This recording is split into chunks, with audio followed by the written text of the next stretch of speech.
2+2 = 5 कैसे प्रूफ होगा? तो देखो, तुम लिख सकते हो 0 = 0, 0 और 0 तो आपस में बराबर होगा ही। अब देखो 0 को हम लिख सकते हैं क्या, 20 - 20, 20 - 20 होगा 0, और इस 0 को लिख सकते हैं हम लोग 25 - 25, 25 - 25 भी 0 ही होता है। तो हम लोग को ये स्टेप लिखने में कोई प्रॉब्लम नहीं है। अब देखो 20 को हम लोग 4 × 5 लिख सकते हैं, और फिर इस 20 को भी 4 × 5, क्योंकि 4 × 5 20 होता है, इसमें कोई भी दिक्कत नहीं है। अब देखो 25 है तो 25 को 5 × 5, और इस 25 को भी 5 × 5, 5 × 5 25 होता है। अब देखो इस दोनों में 4 कॉमन आ रहा है, 4 × 5, इधर भी 4 × 5, तो 4 ले लो कॉमन, तो 4 कॉमन लोगे यहां पे तो बचेगा 5 - 5 = इसमें देखो 5 कॉमन है, तो इसमें 5 अगर कॉमन कर लेंगे तो बचेगा 5 - 5। अब देखिए यहां भी 5 - 5 है, यहां भी 5 - 5 है, दोनों को कैंसिल कर दिए और बच गया हमको 4 = 5। और 4 को क्या लिख सकते हो, 2 + 2 = 5 आ गया। अब देखो ये 2 + 2 = 5 आ गया, 2 + 2 = 5 हम लोग प्रूफ कर दिए। लेकिन 2 + 2 5 होता है? नहीं होता है। तो ये कैसे प्रूफ कर दिए? गलती से। इसमें कहीं ना कहीं हम लोग गलती किए हैं। क्या स्टेप्स, कौन से स्टेप्स में हम लोग गलती किए हैं, कौन सा मैथमेटिक्स का जो रूल है उसको ब्रेक किए हैं जिसके वजह से 2 + 2 = 5 आ जाता है ना? तो देखो ये हम लोग देखते हैं, 2 + 2 5 नहीं होता है, तो नहीं होता है तो आएगा भी नहीं। अगर राइट मेथड जाओगे तो 2 + 2 5 कभी नहीं आएगा। तो हम लोग देखते हैं कि क्या गलती यहां पे हुई है। तो देखो मैथ्स में एक चीज होता है कैंसिलेशन, दोनों साइड सेम कुछ नंबर मल्टीप्लाइड हो और वो नन जीरो हो, तब हम लोग उसको कैंसिल कर सकते हैं।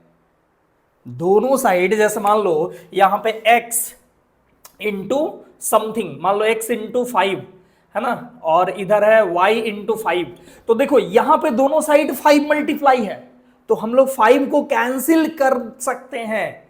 क्यों? क्योंकि ये 0 के बराबर नहीं है। कोई भी चीज को कैंसिल करने से पहले आपको देखना होगा कि वो 0 के बराबर है कि नहीं है। यहां पे 5 कैंसिल कर सकते हैं, है ना, तो आ जाएगा x = y। कहीं पे आपको लिखा है कि 5x = 4x, तो देखो x को कैंसिल करने से पहले आपको देखना पड़ेगा कि ये x जो है वो 0 के बराबर है कि नहीं। ये x ≠ 0 हो तब हम लोग इस x को कैंसिल कर सकते हैं, अदरवाइज इस x को कैंसिल हम लोग नहीं करेंगे। मतलब दोनों साइड सेम नंबर मल्टीप्लाई हो तो उसको कैंसिल करने के लिए ये आपको देखना पड़ेगा कि वो 0 तो नहीं होता है।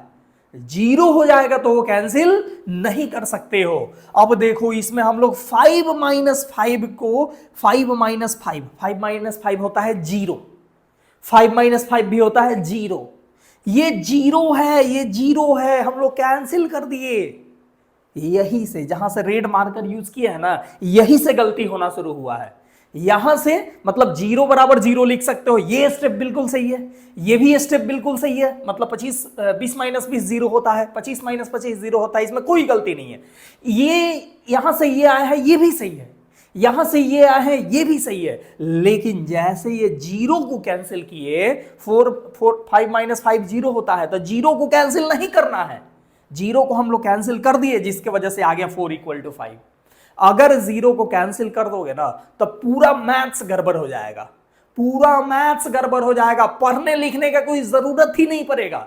देखो 0 को कैंसिल करोगे ना तो सच में पढ़ने उड़ने की कोई जरूरत नहीं पड़ेगा। देख सकते हो, जैसे एक हिसाब सिंपल सा ले लो, जैसे हम बोले 10 × 0, तो 10 × 0 कितना होगा? 0 होगा।